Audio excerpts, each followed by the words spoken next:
Mərhəmətli və daim aşiq olan Rəbbimin adıyla. Axşamınız xeyirli olsun, əziz və dəyərli kitab mütaliəsinin yoldaşları. Xoş gördüm hər birinizi. Əziz dostlar, bugün biz psixospiritual inkişaf özünə qayıdışın 100 məqamı kitab mütaliəmizin 7-ci məqamına və meydanına daxil olduq. Bu meydanın adı səbr meydanıdır. Ümid edirəm ki, bu səbr meydanı və həmçinin bundan öncəki meydanların nuru, işığı, aydınlığı qəlbimizdə oturmuş olsun inşallah. Çünki burada keçdiyimiz yollar nəzəri bilgi deyil. Bunlar hamısı praktik və həyata keçirilə biləndir. Bizim psixoloq asistantlıq proqramında iştirak edən yoldaşlar bilirlər. Həmişə bu ibarəti işlədərdik ki, sanki bir ləvazimat çantamız var. Biz bir sıra bacarıqları öyrənirik ki, həmin o çantamıza yığaq, bu həyat yolunda bizə lazım olacaq. Burada keçdiyimiz bu biliklər və öyrəndiyimiz bu məqamlar eyni həmin o alətlər gözü ilə baxa bilərik. Eyni o açarlar gözü ilə baxa bilərik ki, həyatımızın bəlli yerlərində bunlar bizim dadımıza çatacaq. Şeyx Ənsarinin orijinal əsərini də gətirmişəm burada. Onun üzərindən də oxuyacağam və bugünkü görüşümüzü şərh edəcəyik. Qəsd meydanından səbr meydanı doğulur. Əz meydanı qəsd, meydanı səbr zayəd. Bu cümlə əslində çox dərin və sirli bir cümlədir. Biz öyrəndik ki, insan niyyət edə bilər, insan qərar verə bilər, insan istiqamət də seçə bilir. Amma niyyət davamlılıq yaratmır, qərar sabitlik yaratmır bir çox hallarda. İstiqamət də səfəri zəmanət eləmir. O ki, bizim çıxdığımız bir yol ki var, onu zəmanət altına almır. Yəni bu yolda insanı saxlayan bir qüvvə lazımdır. Necə ki, bizə bir qüvvə lazımdır ki, həm bura qədər öyrəndiklərimizi, həm ümumiyyətlə mənəviyyat yolunda inkişaf üçün vacib olan o alətlərdən, o açarlardan birini də qoyaq öz çantamıza və bu məharəti öyrənək, bu bacarığı öyrənək. Bunun da adı, bu qüvvənin, bu qüdrətin adı səbirdir. Ali İmran surəsindən ayə gətirir, Şeyx Ənsari deyir ki, وَأَنْ تَسْبِرُوا خَيْرًا لَكُمْ. Əgər deyir, səbr etsəniz, yəni sizin səbr etməyiniz sizin üçün daha xeyirlidir. Bu ayədəki sizin üçün daha xeyirlidir kəlməsi biz elə bilirik ki, çox vaxt təsəvvür edirik ki, axirətdən gedir, axirət mükafatından gedir. Yox, yəni bizim şərhimiz, bizim baxışımız budur ki, burada deyilən xeyir kəlməsi sadəcə axirətdə veriləcək mükafat deyil. Həmçinin burada danışacağımız bugünkü müzakirəmizdə, bugünkü meydanımızda düşünürəm ki, öncədən eşitdiyiniz səbr anlayışı ilə biraz fərqli olsun. Lütfən qəlb gözü ilə və qəlb qulağı ilə eşitməyə və dinləməyə çalışın ki, istədiyim o məqsədim ki var, bu səbr nuru qəlbimizdə parlasın, bu istəyimə də çata bilim. Bizim ümumiyyətlə axirət haqqında, axirət nədir kəlməsi haqqında öncəki bölümlərdə də danışmışıq. Yoldaşlar yəqin ki dinləyiblər, dinləməyən yoldaşlar əvvəlki səs yazılarında ümumiyyətlə Rəbb anlayışı ilə, Allah anlayışı ilə, həmçinin axirət anlayışı ilə olan fikrimizi də orada dinləyə bilərlər. Burada deyilən xeyir kəlməsi ki var, əgər səbr etsəniz bu sizin üçün daha xeyirlidir. Burada məqsəd düşünürəm ki, psixoloji sabitlikdən, emosional balansdan, daxili gücdən və parçalanmamaqdan gedir söhbət. Bugünkü dünyada ən böyük problem nədir? İnsanlar ağrıdan qaçır, insanlar impulslarından uduza bilirlər.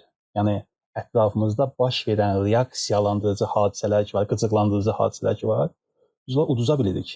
Və yaxud da yaxşılıqlara davam edə bilmirik. Yaxşı bildiyimiz yollara davam edə bilmirik. Yəni insanlar səbirsizlər qısa olaraq və səbirsizlik artıq bir psixoloji epidemiya halını alıb. Bizim dərslərdə iştirak edən yoldaşlar bilirlər ki, əvvəlcə biz danışırıq bir mövzunun nə olmadığından. Ona görə istəyirəm bunu burada sizə vurğulayam ki, səbir nə deyil? Məsələn, səbir susmaq deyil, zorla dözmək deyil, içində yanıb qovrulub çöldə sakit, yəni zahirdə sakit görünmək deyil, qorxaqlıq deyil, özünü sıxmaq deyil. Bunlar heç bir səbir deyil. Bunlar bir növ repressiyadır. Psixologiyada repressiya anlayışı var. Bastırılmış emosiyalar. Bastırılan emosiyalar nə edir bizə? Bastırılan emosiyalar bir gün istəmədiyimiz yerdə, istəmədiyimiz şəraitdə çox iğrənc formada ortaya çıxır, partlaya bilir. Buna görə də səbir nə edir insana? Səbir bir daxili gücün və ağrının mənaya çevrilməsidir. Mövlana buna deyirdi ki, hər hansısa bir yara, hər hansısa bir kəsik, hər hansısa bir yara işığın daxil olduğu yerdir insan üçün. Əgər bir yara yalnız ağrı olsaydı, insan dağılardı. Amma yara bir növ nur qapısıdır ki, o nur qapısından düşən o işıq, ilahi işıq insanı böyüdür. Səbir bir növ böyümə qabiliyyətidir. Biz burada görürük ki, səbir haqqında bölgülər yenə eyni əvvəlki ritm üzərində, əvvəlki bölümlərdə necə ki, üçlü bölümlər var idi, yenə də Ənsarinin baxışında üçlü bölümləri biz görürük. Birinci bölgümüz səbr ələl-bəla, yəni bəlalarda, müsibətlərdə olan səbr. İkinci səbr ənil məsiyyət, yəni günahlarda olan səbr. Məsiyyət kəlməsində irəliləyən vaxtlarda açacaq, yəni danışarkən açacaq. Və səbr ələl-itaət. Və bu itaət kəlməsində izah edəcəyik inşallah. Bunlar təsadüfi bölgü deyil, düşünürəm. Yəni Şeyx Ənsari bunları təsadüfən bölmür. Bunlar çox dərin bir düşüncənin mexanizminin əlsiyə gətirməsidir ki, 1000 il bundan əvvəl bizim mənəviyyat ustadlarımız, bir növ həkimlərimiz, həqiqi həkimlər düşünürəm ki, bu insanlardır. Ki, insanın həqiqətini bilənlər. Ki, əslində baxıb gördük ki, bu üçlük insanın üç əsas mübarizə sahəsidir bu maddi dünyada. Əgər insan bu üç sahədə möhkəm olarsa, o kamala doğru gedə bilir. Yəni bir növ səbr bir psixospiritual modeldir. Bir psixoloji və mənəvi inkişaf modelidir. Bu modeli biz bu formada oxuya bilərik ki, səbr emosional tənzimləmə, ki öz düşüncəmdə orada yazmışam Aqil Əhmədin baxışında. Emosional tənzimləmə uzun müddətli motivasiyanın, uzun müddətli dözümlülüyün, davamlılığın sanki iksiridir. Ki biz baxıb gördük ki, öncəki məqamımız nə idi bizim? Qəsd məqamı. Qəsd nə idi? Yəni məqsədin, istiqamətin, yolun seçilməsi. Yəni bir növ misalın çəkdik ki, niyyət və iradə ilə fərqləri bu idi ki, niyyət bu idi ki, ola bilər mən evimin içində oturmuşam, iradə bu idi ki, qalxıram hərəkətə, qəsdin də misalı buna çəkmişdik ki, o əkinci misalında, yəni ki, oturub bu il əkin edəcəmin niyyətini eləmir. Amma biz də bunun fərqindəyik ki, qəsd bizi yola çıxarır, səbr onun üçün bizə lazımlı bir qüvvə, lazımlı bir açar, lazımlı bir bacarıqdır ki, səbr həmin o qəsd etdiyimiz istiqamət ki var idi, o ilahi işlər, adım belə qoymuşduq da, ki bir işlər görməliyik, o işlər yolunda bizi yolda saxlayan qüdrətdir, bizi yolda saxlayan məqama çatmaq istəyiriksə, bu səbr məqamına çatmalıyıq. Yəni bunu daha yaxşı başa düşməyimiz üçün biz bir sıra misallar düşünə bilərik özümüzdə. Biri məsələn diyetə başlamaq istəyir. Qəsdi budur ki, qəsd edir ki, diyet eləyəcəm, proqramlarını alır, gedir diyetoloq yanına, analizini verir, bilir ki, məsələn hansı saatda yeməlidir, nə yeməlidir. Bunlar hamısı qəsdin göstəriciləridir. Amma bir həftə, 10 gündən sonra başlayır o diyetin pozmağa. Onu göstərir ki, səbir yoxdur əslində. Və yaxud da kitab yazmaq istəyir Aqil Əhməd, qəsdi var, aylardır, bəlkə də artıq ilə yaxındır, bunun üzərində çalışmaq üçün bir qəsdi var. Amma baxır görür ki, aylardır getməyinə baxmayaraq dayanır. Yəni pozulur bunun qəsdi bəzən. Niyə? Çünki səbri yoxdur. Kitab yazmaq istəyən, yəni o qəsdi edən, o mənəvi inkişaf yolunda ümumiyyətlə gərək bir səbrini də göstərə. Çünki səbr dedik, o davamiyyətin iksiridir. Belə başa düşə bilərik ki, qəsd ruhun istiqamətidir. Səbr isə o ruhun dayanıqlığıdır, davamiyyətidir. Deməli, qəsd oldu ruhun istiqaməti və ya qəlbin istiqaməti, səbr isə oldu həmin o qəlbin, həmin o ruhun dayanıqlığı və progresliyi. Yaxşı, biz baxıb görürük ki, burada gətirir ki, və ən təsbiru xeyrun ləkum. Səbr deyir, siz üçün xeyirlidir. Elədir. Və bəlaya səbr, birinci bölgü ki verdi, bəlaya olan səbr. Deyir, bu bəlaya olan, baş verən müsibətlərə olan səbr nə ilə ələ gəlir? İndi bu bəla da müxtəlif formalarda olur, elədir? Xəstəliklə ola bilər, maddi sıxıntılar ola bilər, hörmətsizliklər ola bilər, itki ola bilər, planların dağılması ola bilər, gözlədiyin hər hansısa bir işin gecikməsi ola bilər bəzən, münasibətlərin bitməsi ola bilər. Yəni bir növ bəla, yəni qısa olaraq tərif, yəni düşündüyüm və başa düşdüyüm tərif budur ki, həyatın bir insana yox deməsidir. Yəni bugün həyatında bəla və müsibət odur ki, hər hansısa məsələdə yox eşidirsən. Adətən bizim reaksiyamız nədir buna? Bizim psixoloq assistantlıq proqramını oxuyan yoldaşlar müdafiə mexanizmlərini bilirlər nədir? Bizim ani verdiyimiz reaksiyalar var. Belədir, insan olaraq verdiyimiz reaksiyalar var. Məsələn, etiraz edə bilərik, qəzəblənə bilərik, şikayətlənə bilərik, müqayisə edə bilərik. Özümüzü qurban kimi görə bilərik. Bütün o nəzəriyyələrdə olan müdafiə mexanizmləri. Bunların hamısı onu göstərir ki, sanki ruh parçalanır, ikiyə bölünür. Lakin həkim Ənsari deyir ki, səbir dostluqla, yəni bəlaya olan səbir dostluqla mümkündür. Bu o deməkdir ki, sən bəlanı düşmən görməyəsən, bəlanı sevgi ilə görə biləsən. Yəni, sual əgər versələr ki, bəlada səbir necə baş verir, bunun kilidi sevgi və istəmək, dostluq əlaqəsi ilə qurula bilir. İzah eləyəcəm necə olur bu. Yaxşı, bunu necə əldə eləyə bilər, necə edə bilər, nə deməkdir bu? Necə edə bilərik sevgi və dostluqla baxa bilərik baş verən müsibətlərə? 3 dənə bizə açar verir.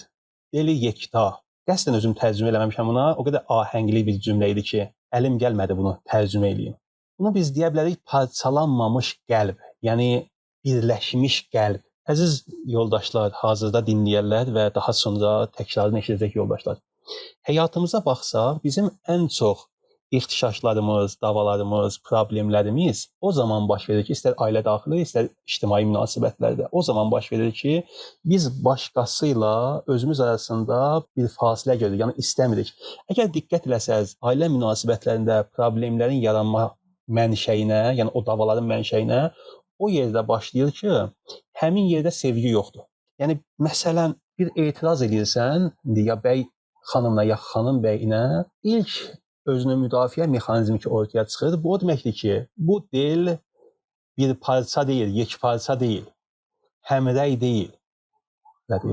Elə ki bu ürək parçalanır, iki hissəyə bölünür, o zaman etirazlar başlayır, o zaman münaqişələr başlayır, o zaman iktirəlik başlayır.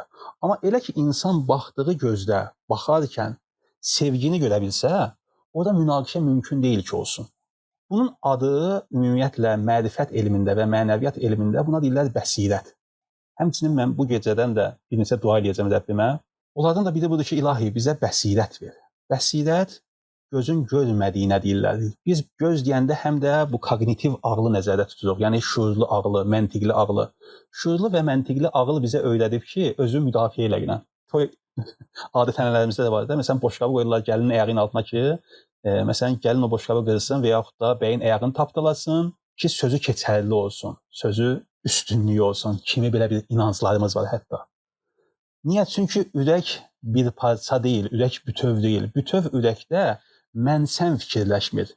Yəni, o sevgi və dostluq olan yerdə sən bəlaya artıq müsibət kimi baxmayacaqsan. Ondan alacağın dərsə baxa biləcəksən ki, yəni necə ola bilər, mənim başıma bir iş gəlib, eynilə o Mövlananın bənzətməsi ki var idi, sanki bir yaradır, səbr deyir, o yaradan düşən işıqdır, düşən bir ilahi nurdur.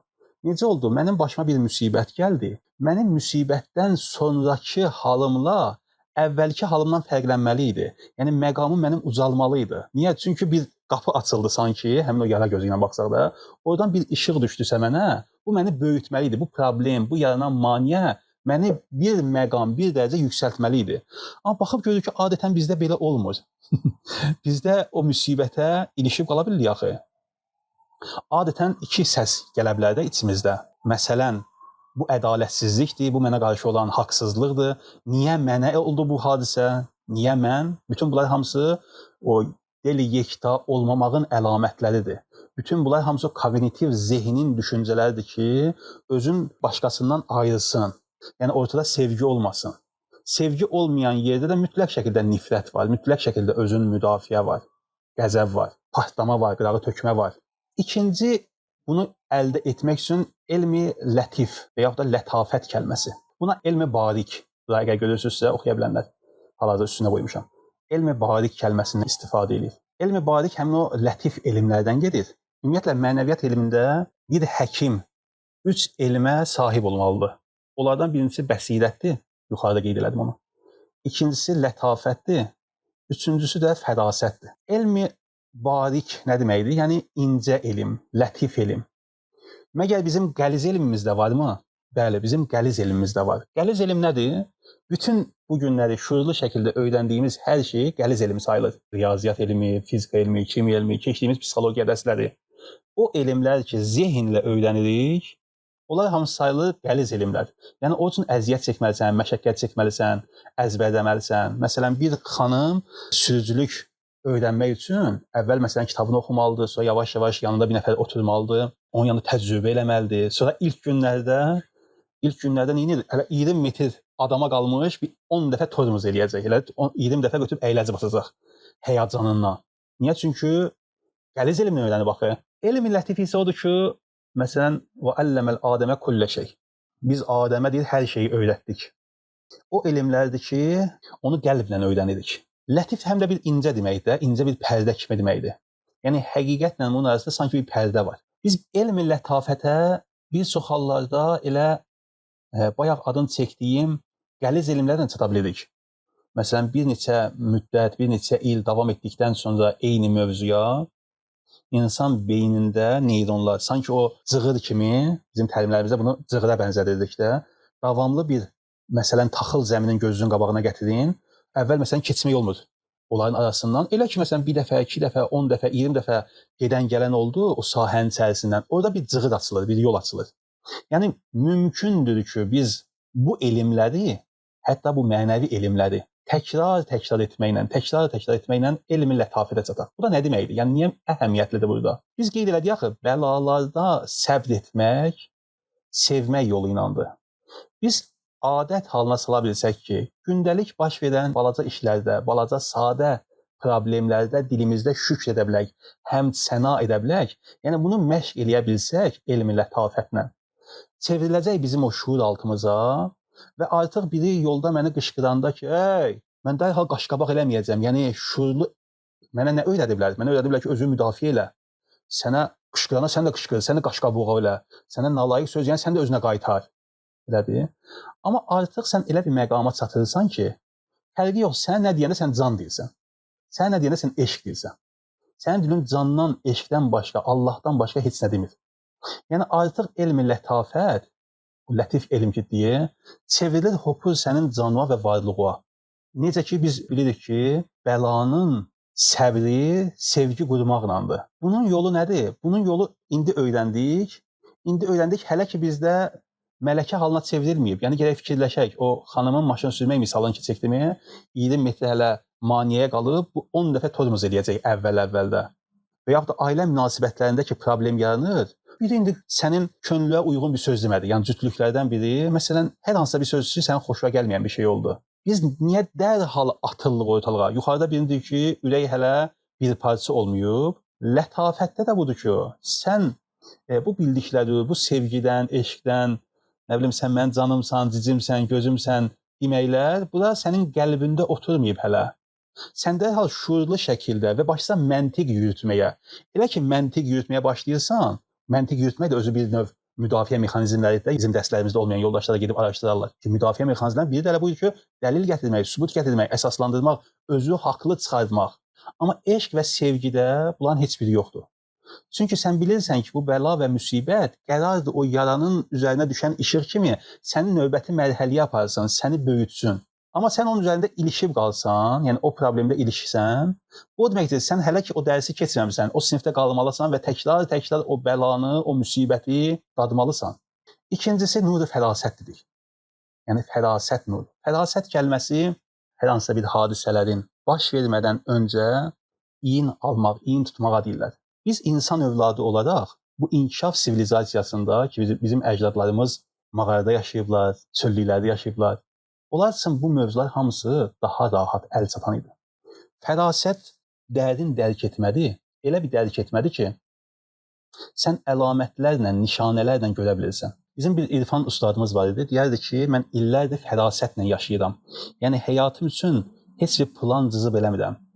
Nişanələri və əlamətləri izləyirəm. Bu nişanələr, əlamətlər bəzən bir kitabın sətrində ola bilər, bəzən bir qəzetin bəndində ola bilər, bəzən bir quşun pəncərəmə qonmasında ola bilər. Axır ki, buna elmün nişanə deyirlər, nişanələr, əlamətlər və yaxud da elmül ədad deyirlər, ədədlər elmi. Ədədlərlə, nişanələrlə, əlamətlərlə yaradan daim bizlə danışırlar, necə ki o əcdadlarımızla danışırdı. Onlar bilirdilər ki, əgər bir yerdən quş uçdusa, kuma bir quş uçdusa, bu nə deməkdir?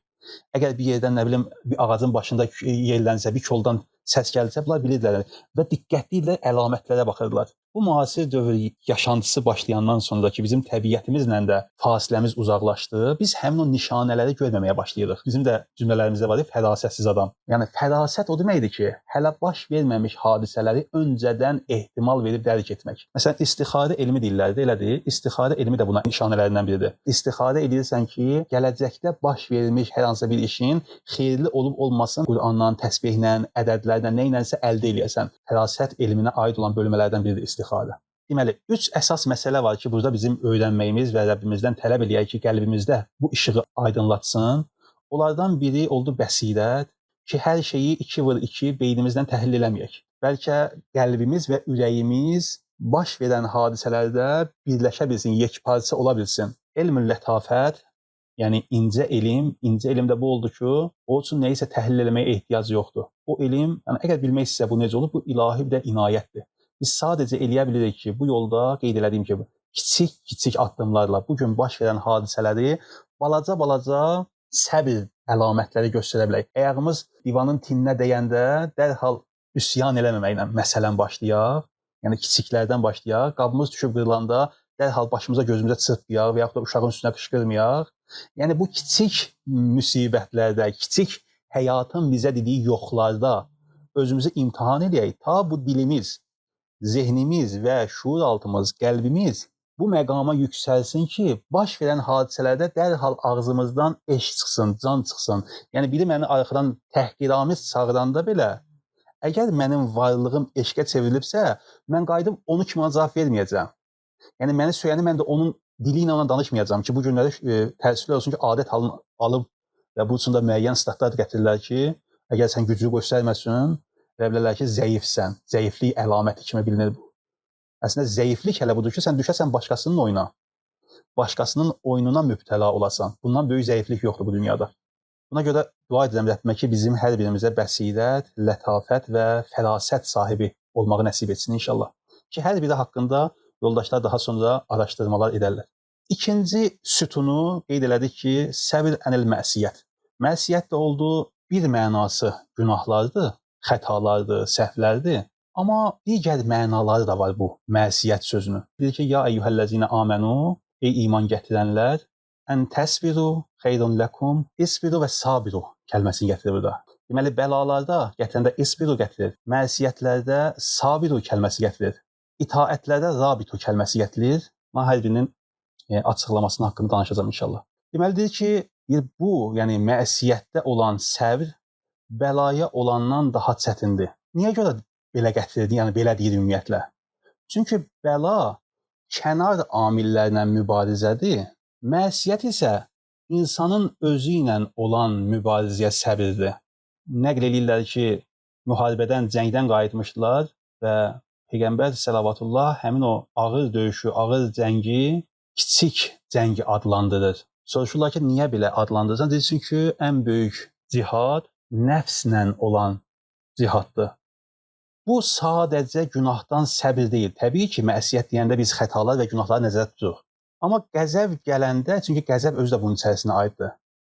Biz öz impulslarımıza yox deməyi bacara bilmirik. Yəni səbir burada, yəni qəzəb gələndə partlamayasan, fürsət gələndə misal üçün xəyanət eləməyəsən, şöhrət, şan-şöhrət gələndə qürurlanmayasan, əlimizə güc düşəndə zülm etməyəsən. Buna görə bu çox yüksək bir daxili səviyyə adlanır. Müasir psixologiyada məsələn buna self-regulyasiya deyirlər, özünü kontrol etmə. Deməli, yuxarıdakı bəla bir növ müsibət idi, aşağıdakı məsiyyət idi. Müsibətlə məsiyyətin fərqi vardı, elədir? Təşəkkür edirəm, yoldaşlar ayəni yazırlar. Ya eyyuhəl-ləzine amenu, isbiru və sabiru və rabitu və təqullaha ləkum, ləalləkum tuflihun. Ki, əgər belə olsanız, nicat taparsınız. Deməli, yuxarıdakı bir bəla baş verəcək müsibət idi. Aşağıdakı isə məsiyyətdir. Məsiyyət yəni baş verəcək özümlə olan mübarizəm, qəlbimlə, nəfsimlə olan mübarizə. Bu qəlbimlə, nəfsimlə olan mübarizənin adını qoyur, deyir, hansı qapıdan istifadə edə bilərsən, hansı açardan istifadə edərsən? Ana açarın qoyur qorxu və xof. Ki, biz qorxunu ümumiyyətlə mərifət elmində, irfan elmində öncəki bölümlərdə tərif eləmişdik ki, qorxu nə deməkdir və nə demək deyil. Yəni, qorxu panik atak deyil, qorxu fobiya deyil.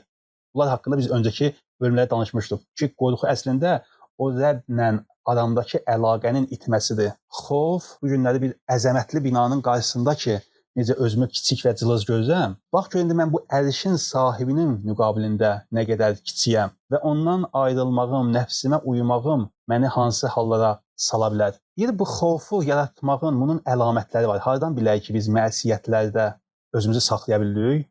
İlham qəlbdən danışır, qəlbi ilhamdan. İnsan ümumiyyətlə nə vaxt günaha düşə bilir? Çox vaxt qorxanda, boşluq gələndə, diqqətə ehtiyac duyanda və ya nəzarətsiz olan impulslar səbəbindən, nəzarətsiz qalan həmin o bizi tətikləyən amillər ki var, bunun səbəbindən insan günaha düşə bilir. Deməli, qeyd elədik hansılardır? Qorxu, boşluq, diqqət ehtiyaclığı.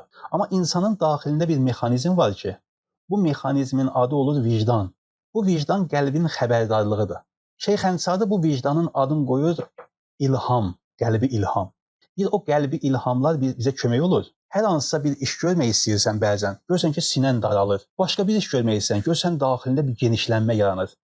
Deyir, bu daralma və bu genişlənmə təsadüfi deyil. İmam Qəzzali bunun haqqında deyirdi ki, qəlb Allahın nazil etdiyi işığın yeridir. Hansı ki, əl-qəlbu hərəmullah kəlməsi haqqında da bunu qeyd edirlər, qəlb Allahın evidir. Qəzzalinin baxışı belə idi ki, həmin o işığın düşdüyü yerdir. Günahlar o işığı zəiflədir və bu işıq deyir zəifdirsə, insan daha çox səhv edəcək.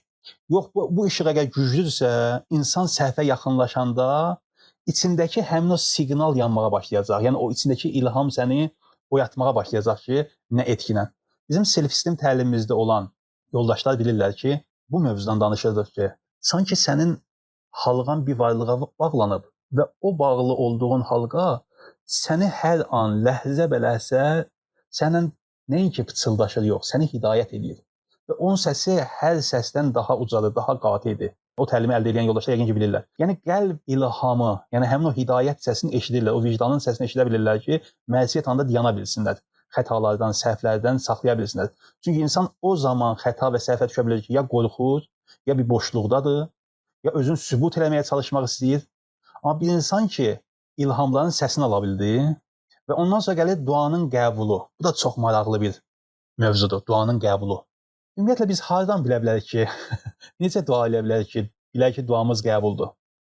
Böyük üstadlar bu üçün deyirlər ki, qəbul olunmuş dua halı o dualar deyirlər ki, sən ya salam göndərəsən, ümumiyyətlə tanıdığın bütün insanlara, xüsusilə də Peyğəmbərə və onun əhl-i beytinə. Bu salam və salavat deyir, təmənnasız və heç bir səbəbsiz qəbul olunan duadır. İkincisi şükürdür. Bu salam və təşəkkür, həmd və səna qəbul olunan, məqbul olunan birinci dərəcəli dualardandır. Ona görə özümüzü öyrəşdirək, bütün hallarda dilimizi və qəlbimizi salam və təşəkkürə, ilk növbədə yəni. Bundan əlavə olaraq, bu dua halı, qəbul olmuş dua halı, bu əslində incə bir haldır ki, insan hiss eləyir, Allahla əlaqəsi canlıdır.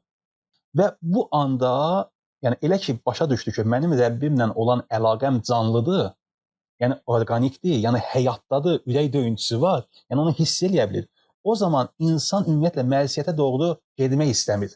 Çünki artıq o qeyd elədik ki, insan nə vaxt səhvlərə doğru gedir? Boşluq hissində olanda və yaxud da qorxu hissi keçirəndə və yaxud da özünü sübut etməyə çalışanda ki, adətən. Buna görə də biz baxıb gördük ki, həm də psixoloji cəhətdən bütün bu səhvlərin, günahların kökündə ən böyük düyün, ən böyük qalan tətikləyici amil tərk edilmişlik hissidir. Viktor Frankl da burada deyirdi ki, insan mənasızlıq hiss edəndə dağılır.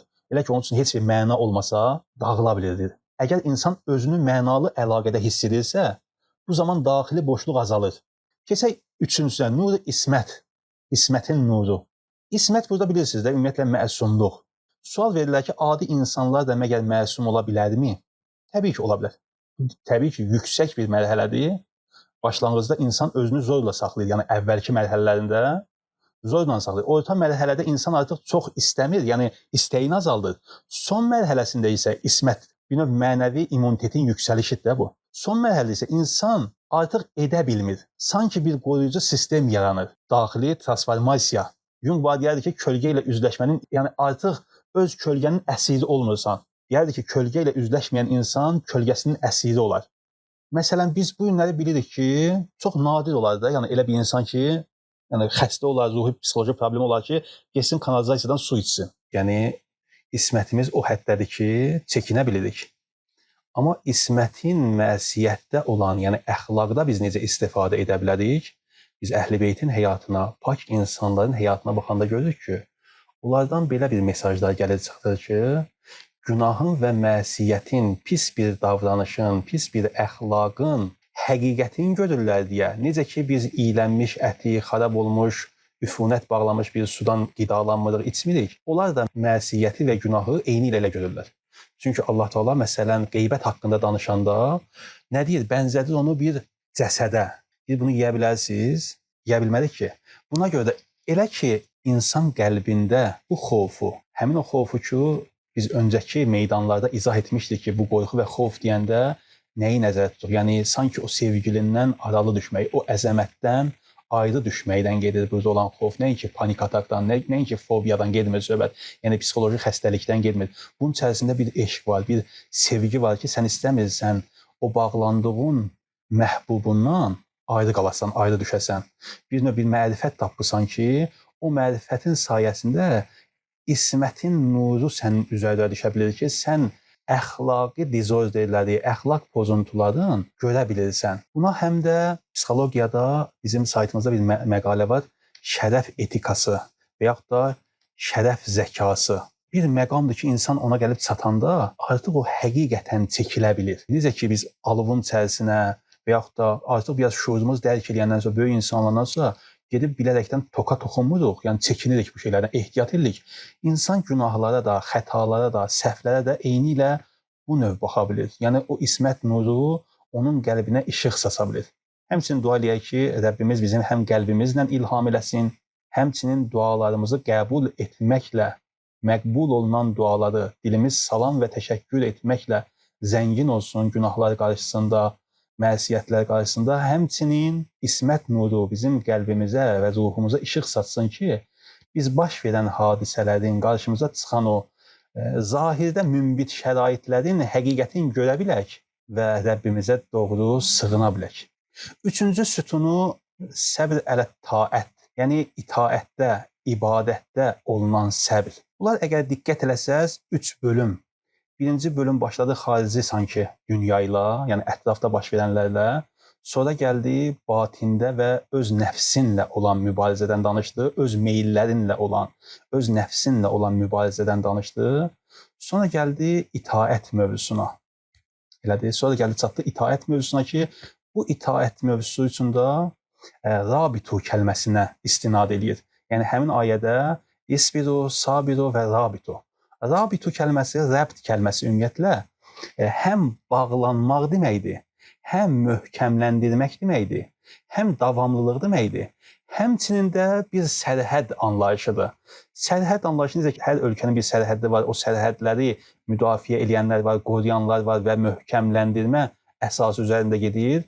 Bu rabitu kəlməsi də bir səbrlə əlaqələndirir. Bu kəlmə səbr edənlərə aiddir. O səbr edənlərə aiddir ki, itaət və ibadət, yəni ümumiyyətlə yaxşılıqlığa davam etməkdir. Yəni ibadətdə, namazda davamlılıqdır, elmdə davamlılıqdır, ixlasda davamlılıqdır, xidmət yolunda davamlılıqdır, ailə məsuliyyətlərində, ailə sevgi ünsiyyətlərində davamlılıqdır, insani keyfiyyətlərdə sabitlikdir. Çünki bunların hamısında başlamaq asandır, amma davam etmək çətindir. İnsan niyə çox vaxt yarımçıq qalır? Çünki emosional həyəcan sönür. Bu ailə münasibətlərinin əvvəlinə baxanda ki, qeyd elədik də, hamı qəşəng belə deyir də, əksərən yəni hamı olmasa da 80-90% belədir ki, sevirlər də əvvəlində. Amma zaman görürsən ki, o emosional həyəcan sönməyə başlayır, motivasiya azalmağa başlayır. Bax, burada bizə bu səbr məqamı lazımdır ki, o yaxşılıqlarda biz davam edə bilək. Bu yaxşılıqlarda davam etmək üçün bizim ana haçarımız, ana kildimiz, şah haçarımız ümiddir. Bu ümidi də əldə eləmək üçün bizə üçünə kod verir. Üstünə əsas verir ki, necə edək bu ümidi saxlaya bilək. Bəlaya səbr dostluq da idi. Günahdan səbr xovfla idi. Amma itaətdə səbr ümidlədir. Ümid yoxdursa, davamlıq da yoxdur. Ümid elə bir mexanizmdir ki, Viktor Frankl dedi ki, yaşamaq üçün bir səbəbi olan insan istənilən bütün çətinliyə dözə bilər. Güclü bir niyyəsi olan bütün necələrə sinə gələ bilər. Amma o səbəb yoxdursa, insan yorulacaq, boşalacaq, tərk edəcək. Bunun out deyirlər buna psixologiyada. Yəni emosional tükənmə. Bu bir həqiqətdir ki, ibadət və ya xidmət edən insanlar da tükənə bilirlər. Özünüz də bunu müşahidə edə bilərsiniz ki, ibadətdə bir çox hallarda biz tükənə bilirik, yorula bilirik. Mənasızlıq hissi eləyə bilirik, enerjimizin itirdiyimizi hiss eləyə bilərik. İrfan burada nə deyir? İrfan deyir ki, əgər ümid canlıdırsa, davamlılıq canlıdırsa, deməli problem ibadətdə deyil. Problem ümidin zəifləməsindədir. Biz əgər ümidimizi zində saxlaya bilsək, diri saxlaya bilsək, o zaman biz davam eləyə bilirik. Mövlana burada deyirdi ki, əgər yol səndə yorğunluq yaradırsa, demək ki, yolu öz gücünlə gedirsən. Biz adətən öz gücümüzlə gedirik deyə bir yerdə yorulacaq da. İbadətdə səbir təkcə intizam deyil, yəni nizam-intizam deyil. Bu bir dənə əlaqədir, qəlbi və ruhi əlaqədir. Yəni biz ola bilər, məsələn, saatlar quraq, yaxşı işlər görmək üçün. Məsələn, ibadətə qalxmaq üçün, dərs oxumaq üçün, kitab mütaliəsi eləmək üçün, elədir. Özümüz üçün bir vaxtlar quraq, özümüz üçün bir proqramlar quraq. Amma bu proqramlar hamısı nizam-intizamdır, elədir. Bu nizam-intizamlar bir gün yorula bilir, bir gün insanı yarı yolda saxlaya bilir. Amma elə ki, Biz öncəki bölmələrdə, xüsusilə də bəsirətdə, lətafətdə və fərasətdə qeyd elədik ki, o növ insanın qəlbinə işıq tapanda, sanki bunlar bir-birlərin tamamlaya gəlib çatırıq biz itaətdə olunan səbrə. Yəni itaətdə olunan səbrə biz əvvəl gəlib bəla və müsibətlərdə səbr eləyə bilərik, sonra nəfsani meyllərdə, qərizi və instinkt istəklərdə gəlib səbr eləyə bilərik. Ondan sonra gələk çataq ki, yaxşılıqlarda və itaətlərdə səbr eləyə bilərik. Bu da həmçinin o deməkdir ki, bir insan ki, bu günləri itaətində əgər səbirsiz olursa, o insan mütləq şəkildə məsiyətlərdə və həmin o daxili instinktlərində, qərizələrində də səbirsizdir və nəticə etibarından başına gələn hadisələrdə də səbirsizdir. Çünki bunlar zəncirvari bir-birindən. Əgər mən ilkin mərhələdə edə bildim ki, gün ərzində baş verən ən xırda hadisələrdən tutmuş dilimi şükrə və təşəkkürə öyrəşdirə biləm, özümdən çıxmayam, o yekdil ki, istifadə elədi, yəni bütöv bir qəlbə sahib ola bildim, elə ki, uzaq görənliyim olduğu əlamətlər və nişanələri görə bildim. Bunlar hamısı bir-birini tamamlaya gəlib çatacaq bura və bu da çatandan sonra, yəni bu mərhələdə, 3-cü sütunda artıq yaxşılıqlarda ümidim canlı bir mexanizm olacaq. Bu mexaniki əməl olmayacaq ki, mən yorulam. Bu canlı bir əlaqə olacaq ki, həmişə diridir. Həmişə məni diri saxlayacaq. Qeyd elədim, rabit kəlməsi həm də o sərhəd mövzularına işarə olunur ki, məsələn, keşiyin çəkirlər, sərhəd qoruyurlar. Bu sərhəddi qorumaq həmişə oyaqlıq istəyir, həmişə dirilik istəyir.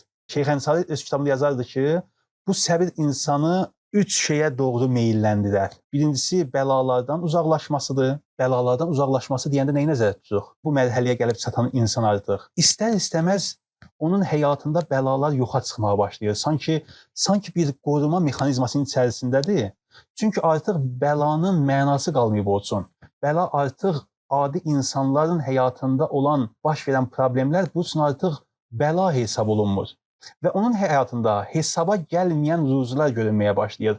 Hesablanmayan ruzular. Bu hesablanmayan ruzular o deməkdir ki, yenə də biz adətən, məsələn, iqtisadi cəhətdən özümüz hesab kitab eləyirik, mühasibat aparırıq, 2 vur 2 eləyirik, bilirik ki, məsələn, bu ay nə qədər mənə gəlirim olacaq, nə qədər rasxodum olacaq, bunları hesablayırıq. Bir də var hesab olunmayan ruzular. Hansı ki, bütün canlı aləminə bu bəxş olur. Bu dünya bütün canlı aləminə bunu verir.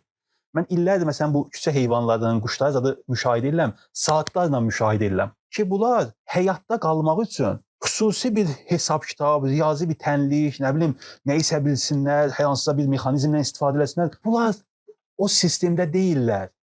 Biz elə bilirik ki, bizim ruzumuz ancaq bizim hesab kitabımızla əlaqəlidir. Amma elə ki, biz yaxşılıqda və itaətdə, itaət sözünü biz yaxşılıqlar kimi məna elədik də, yəni bütün itaətlər, adını da saydıq ki, misallar da çəkdik ki, həm ibadətdə, həm mütaliədə, özünü inkişaf etdirməkdə, ailə münasibətdə, ümumiyyətlə, bütün gözəlliklərə davam edə bilmək üçün bizə ümid lazım idi. Elə ki, biz ümidimizdən istifadə edə bildik və bunu bir mexanizm kimi yox, bəlkə canlı və orqanik olaraq, sanki həyatımızda onun yuxarıda qeyd etdiyimiz kimi döyüntülərini hiss edirik. Sanki onun sonunu görə bildik bu mexanizmin içərisində, nəticəni görə bildik, onun meyvələrini görə bildik. Elə ki, o anlayışla yaşaya bildiyi, o zaman bu insan həm bəlalardan uzaqlaşır, həm hesablanmayan ruzular qismət olur ki, necə ki, bütün heyvanların nəsib olur bu. Və digər bir əlaməti də yaxşılara yönəlməkdir. Yaxşılara yönəlmək də o deməkdir ki, yəni yaxşı insanlarla oturub durur. Yəni o deməkdir ki, boş insanlarla, pessimist insanlarla, narahat insanlarla yox, salihlərlə bağlantı qura bilir. Salihlər də onlardır ki, onların dilində həmişə şükürdür. O insanlardır ki, yollarına həmişə davamlıdırlar. Dillərində şikayət yoxdur. Onunla oturanda səni Allaha xatırladır, səni gözəlliklərə xatırladır. Onunla olanda sən gül açırsan sanki, onunla olanda ümidlərin çiçəklənir. Onunla olanda həyata və yaşamağa dair sevgin artır, həvəsin artır. Belə olan təqdirdə insan o ümidi həmişə diri qalır. Ümid edirəm ki, Rəbbimiz bu səbr ayında, bu əzəmətli ayda bu məqama, bu meydana çatmağı bizə nəsib etsin. Həm başımıza gələn hadisələrdə, ilkin ən balaca hadisələrdə özümüzü məşq etdirə bilək və o incə elmə gəlib çata bilək, yəni qəliz elmlərdən çıxa bilək, gələk çataq bu mənəvi hikmət yolunun açarları ki var idi, bəsirət idi, lətafət idi, incəliklə və fərasət idi, bizim qəlbimizə işığın salsın. Eyni zamanda bizi davamlı olaraq qəlbimizdə ilham eləyib bizi hidayət etsin. Dualarımızı məqbul olan dualardan qərar versin. Məsiyətlərə qarşı bizdə ismət nurun bəsirətimizdə aydınlaşdırsın, görə bilək. Bir çox hallarda görə biləndə insan düşmür və bu düşməmək üçün effort sərf eləmir. Ola bilər əvvəlində qeybət olunan yerdə və yaxud da böhtan olunan yerdə biz çətinlik çəkək. Necə ki, ürəyimiz sıxılsın, narahat olaq, nəsə söz axtaraq. Amma elə ki, İsmət nuru bizim içimizə öz işığını saldı, biz istər-istəməz oradan uzaqlaşacağıq. İstər-istəməz o bəlalardan biz uzaq düşəcəyik. Və elə ki, o bəlalardan uzaq düşdük və bəlaları artıq adi insanların düçar olduğu kimi görmədik. Yəni, bəla gəlmişdi məni növbəti mərhələyə aparmağa, bəla gəlmişdi mənim məqamımı qaldırmağa. Əgər bəla gəldi və mən yenə də o problemin içərisində qaldımsa, o müsibətin içərisində başladım dad fəryad eləməyə, üsyan eləməyə, hamını günahlandırmağa, niyə mən, gərək mən olaydım, yeri göy günahlandırmağa. Bu deməkdir ki, o dərsi mən hələ almamışam, təkrar o dərsdə qalmalıyam. Və buna görə də nə çox insanlar var ki, başına gələn müsibətlərdən məhv olub gedirlər, nə çox insanlar da var ki, başına gələn müsibətlərdən böyüyürlər, düzəlirlər. Mövlana'nın şeirlərində var, deyirdi ki, bir kal üzüm, bir qora, gün işığına təhəmmülü olmasa, gün işığına hövsələsi olmasa, heç vaxt kişmiş ola bilməz, heç vaxt yetişə bilməz. Qabaqlar mirvariləri daş arasında ovardılar, bir göz xəstəliyinə, göz suyu üçün vurardılar, şəfalı olardı. Mövlana'nın şeirlərinin bu bənzətməyə, metafora da işarə edir. Deyir ki, əgər sən işıq vermək istənsənsə, nur vermək istəyirsənsə, o mirvari kimi əzilməyi bacarmalısan növbəti mərhələyə keçmək üçün. Və bu əzilmək, əgər bu maniyələr, bu qarşıma çıxan maniyələr məni böyütmürsə, məni növbəti levelə aparmırsa, yenə ilişib qalıramsa, yenə təkrar olursa, demək ki, hələ də zehnin oyununda qalmışam, 2x2 eləyirəm. Yəni, o qəliz elmlərdə qalmışam. Və dua edək bu gecələrdə, bu səbr ayının məşq olunması bir gecələrdə və bu bizim həyat tərzimizə, lifestyle-ımıza çevrilsin ki, bu mərhələlərdən keçə bilək. Qəlbimizdə o vicdanın, o ilahi ilham səslərini eşidə bilək. Dualarımız məqbul olunan olsun. Baş verən hadisələrin ismətin görüb, həqiqətin görüb, o nuru, o pərdə arxası biz üçün aydın olsun və rahat şəkildə keçə bilək. Bəlalarımızı bizdən uzaq eləsin. Hesablanmayan ruzuları həyatımızda görə bilək. An bu hesablanmayan ruzular hər birimizin həyatında var. Ağlımıza gəlməyən yerdən ruzular gəlir bizə. O ruzuları görə bilək və təşəkkür eləyə bilək. Və həmçinin dövrümüz elə bir gözəl dövrdür həm də ki, biz bu günləri eləyə bilirik Şeyx Ənsarinin ocağına yığılaq, onu dinləyə bilək. Nizamidən, Füzulidən, Sədidən, Hafizdən, Jungdan, Freuddən. Yəni, həm özümüzdən əvvəlki o zəngin xəzinələri, o mərifət dolu bilgiləri şahidi ola bilirik. Yəni, əlimizdədir. Buna choice deyirlər də, seçimlər əlimizdədir. Bugün özümüzə bu seçimlərimiz üçün yenidən bir sual verə bilərik ki, bugün mənim seçimim nədir? Hansı seçim etmək istəyirəm? Şikayətlənməyi, gileylənməyi, ittiham atmağı, özümü məntiqi və şuurlu cəhətdən müdafiə etməyi, yoxsa çevrilib o ətirin özü olmağı. Bir ətir şüşəsi mömini iman əhlin bənzəyir ətirə. Bir o ətir üzərdə vuranda da ətiri vurar, onu qırıb sındıranda da ətiri vurar. Yəni zatın dəyişməz. Əgər sən heç bir təbiətdə meyvə sıxılanda, yəni məngənə arasında qalanda öz təbiətin, öz zatını itirmir. Bir portağalı sıxanda heç vaxt sənə sarımsaq dadı vermir. Elədir? O portağalı sıxanda sənə öz təbiəti nədirsə, öz dadı, tamı, iyi nədirsə onu verir. İlahi, bizi həqiqətimiz olan o ilahi nur ki, öz xəlifətullahın ki, bizə adımızı qoymusan, bizi sıxanda da o dilimizdə olan istəklərimiz ki var, özümüzü deyəndə, bu günləri Aqil sən nəsən deyəndə yaxşı simalarla ki, özümü biruzə verirəm, tanıtmaq istəyirəm, doğrudan da o olan və məni sıxanda, həm həyat sıxanda, həm mənsiyyət sıxanda, həm itaət sıxanda, məndə o dilə gətirib cəmaata nümayiş etdirdiyim doğrudan da məndən tökülsün və süzülsün. Hər birinizə təşəkkür edirəm. İnşallah siz də dua edin bizlər üçün və mən də dua edirəm ki, bu keçdiyimiz 7 məqam təkrar etməklə və xüsusilə də bu qarşılıqlı əlaqəli inkişafı bizə kömək olsun ki, bu həyat yolunda qarşılaşacağımız maniyələrdə rahat şəkildə dəf edə bilək və o yaxşılara yönəlməklə, yaxşı həmneşin tapmaqla, yaxşı sirdaş tapmaqla, yaxşı yoldaş tapmaqla bu yolumuzu daha da uğurlu və daha da sevgi dolu irəlilədə bilək. Hər birinizə minnətdaram iştirak etdiyiniz üçün. Gecəniz və gündüzünüz xeyirlə olsun inşallah.